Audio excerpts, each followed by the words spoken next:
Hello there, and welcome to my overviews of issues 83 and 84 of Warhammer 40,000 Combat Patrol. This time we've got 10 Jakhals. You get one sprue with issue 83 and the other with issue 84, plus you get the bases as well. So if you want to collect the entire lot, you will have to buy both issues, but bargain for 20 quid. Always saving that money, always good. Let's look at issue 83 first, as we always do.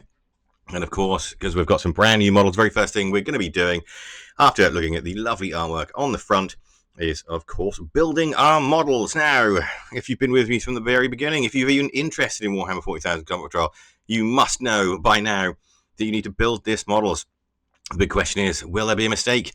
That's the biggest question. It's always the biggest question. And no, there is a big mistake. They're missing a number on there, which of course they are. It's number 66, so it's not too difficult to find. But once again, another mistake in the instructions.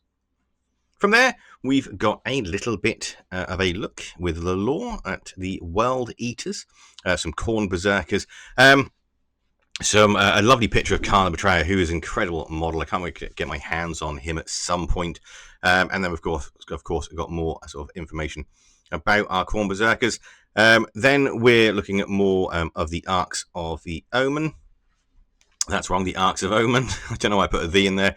Plus, a little sort of artwork from all different places. That one is from a kill team, that top bit of art, with the rogue traders who bought, never painted, and I don't think you can even use it anymore. Then we've got a fictional story involving the Tau.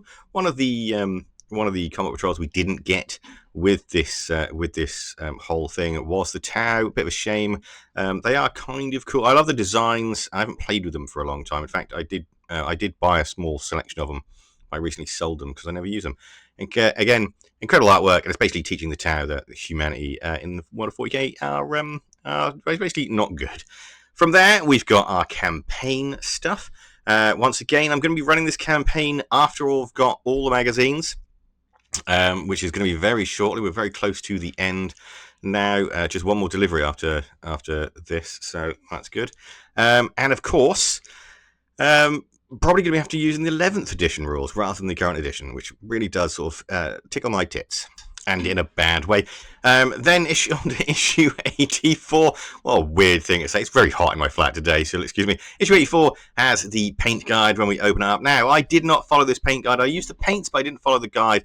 Instead, I did my own guide for you guys, which will be up on the channel next week, possibly, probably. Yeah, we'll be up next week. I set the... It's my schedule. I will put it up next week. Really fun, really easy to paint. Don't take too long at all whatsoever, which is always a bonus. And, of course, there's no stop gaps anymore. We're getting straight to the end. Then we've got more on our Silver Templars. And we're getting towards the end of this story. I assume we're getting towards the end of this. This could be the end, to be honest. I mean, it feels kind of endish, but you never know. They might add one more. This time they're against Khorne, because, of course, that's the flavour of the month. That's the last one to deal with, so that's what we're heading into. I am really happy the fact we have got Khorne. I hate Paint and Chaos, but I do like Khorne.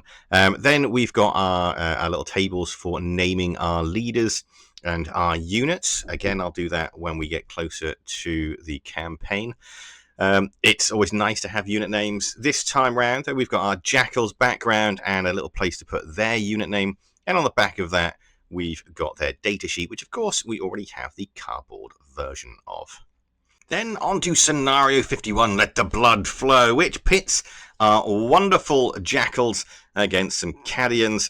There's lots of mention about objectives on the win, but there's no actual objectives on this thing whatsoever. They just mention it as how the Cadians win, but they don't actually tell you what the objectives are.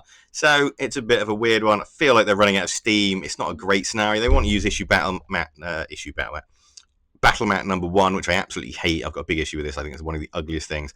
Of course, here we've got our 10 painted Jakhals. They're not quite finished, though. I didn't have enough time to get their bases done before I had to record the battle report. They're still a little bit wet, to be honest, on the bases, so I need to be extra careful. And of course, they're against 2 units of 4 Cadian shock troopers, all armed with las guns. No prizes in guessing how this one is going to turn out. Jakhals get placed in the center. As you can see, there's bits of terrain everywhere. It's not really going to come that much into play because I completely forget that it's there, to be honest. In a bit of a rush. It's Friday. They're going to be showing us all the cool stuff for thingy. Canadian shock troops got stuck in the corners. And like I said, I'm kind of pumped today because we're getting a reveal of the Armageddon box for the new 40k, so that dates this. Anyway, seeing who gets the first turn, it's our brand new Jakhals. So that's the Cadians.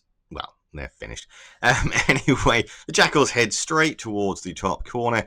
Gonna take them out, and I decided to do what I always do with my orcs, of course, which is they've got guns, they might as well give them a shot and use them. And so they did. They fired, and the results are ticking out. Three of those Canadians, three of those Cadians with the auto pistols straight away. Very, very happy with that result.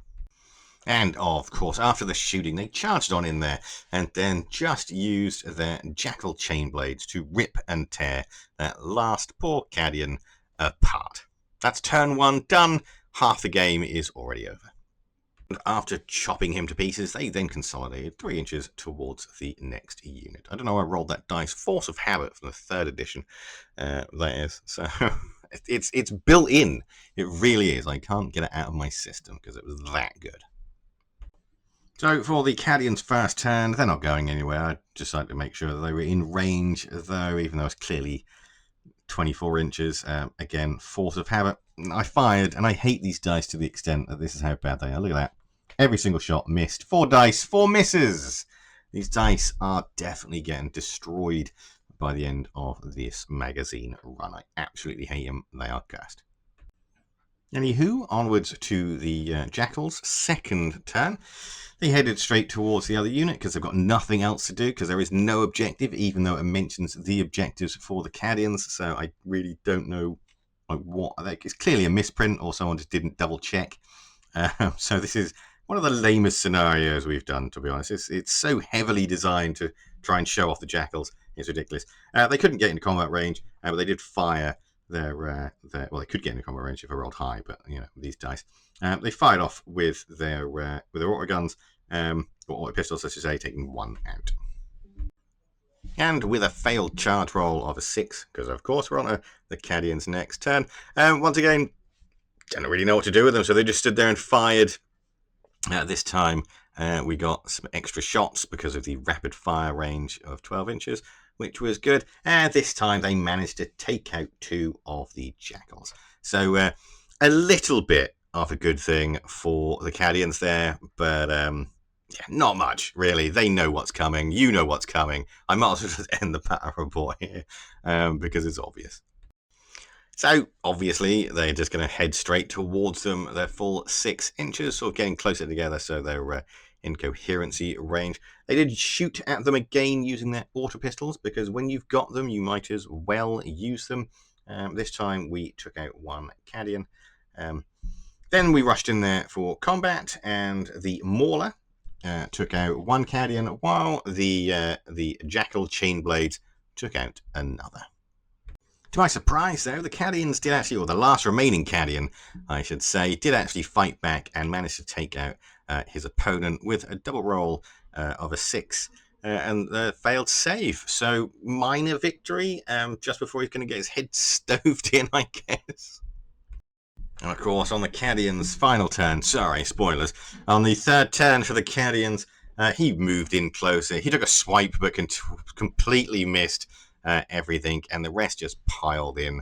I didn't put everyone in there. I felt sorry for the poor little guy. It was bad enough that this scenario was so one-sided it was just pointless having it in the magazine. They just tore him apart. He didn't stand a chance, bless him, and he was taken out immediately. And with that, it's game over. Not a very good scenario, I'm not going to lie. It's one of the worst scenarios in the book. Kind of pointless. I would have had the Jakhals maybe single-handedly, or sort of put them against sort of more units, maybe. I don't know. I would have done anything. Anyway, usual awesome splash page for the final thing. Next week, or next video, I should say, will be 10 Khorne Berserkers. We're so close to the end now. Only 3 more units left to go, and we are done. Unless, of course, they surprise us with a final character, which I'm not sure. I haven't had an email about it or a letter about it or anything like that. It's been okay so far with this, or this guy's been okay. Really like the Jakhals, really love the miniatures, really lovely. I don't think I'd have bought them without this whole thing, but they are quite interesting and were quite fun to paint, I'm not going to lie. thank you so much for watching. If you followed this video, if you watched this video and you want to see how I painted these things, don't forget to keep an eye out for the paint guide. Also, don't forget to give the channel a subscribe, or the video a like, and all that good jazz. Thanks again, and bye for now.